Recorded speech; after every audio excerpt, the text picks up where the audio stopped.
নমস্কাৰ আশা কৰো আপোনালোক সকলো ভালে কুশলে আছে অহা ইংৰাজী 18 সেপ্টেম্বৰ তাৰিখে সুৰ সংগমৰ সৌজন্যত গুৱাহাটীৰ আইটিএ মাছখোৱাত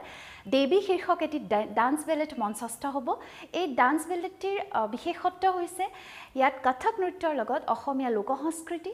যেনে উজাপালি আইনাম দেউধনী আদিৰ সংমিশ্ৰণ ঘটোৱা হৈছে আৰু ইমান সুন্দৰ সংমিশ্ৰণ ঘটোৱা হৈছে আপোনালোকে যেতিয়া চাব নিজে উপলব্ধি কৰিবলৈ পাব আৰু হয়তো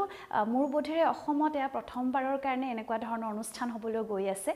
দুৰ্গা পূজাৰ প্ৰাক্ষণত সুৰ সংগমৰ এই ব্যয়বহুল আয়োজন দেৱী এই সুন্দৰ ডান্স বেলেটটি উপভোগ কৰিবৰ কাৰণে আপোনালোকে টিকেট ক্ৰয় কৰিব পাৰিব বুকমাইশ্ব'ৰ জৰিয়তে আৰু লগতে মই আৰু ডিটেইলছখিনি দি দিম ফোন নম্বৰতো কণ্টেক্ট কৰিব পাৰিব নহলে মোকো ইনবক্স কৰিব পাৰিব ইয়াত অভিনয় কৰিব আপোনালোকৰ সকলোৰে মৰমৰ অভিনেত্ৰী নৃত্যশিল্পী মেঘৰঞ্জনী আৰু লগতে ময়ো থাকিম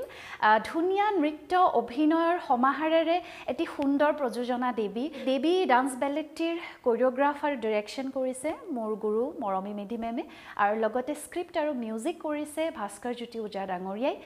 আহক এই দুৰ্গা পূজাৰ প্ৰাক্ষণত সকলোৱে মাৰ আশীৰ্বাদ লৈ এই সুন্দৰ ডান্স বেলেটটি উপভোগ কৰোঁ সন্ধিয়া 6 বজাত 18 সেপ্টেম্বৰ তাৰিখে আইটিএ মাছখোৱাত টিকেট সোনকালে বুক কৰি ল'ব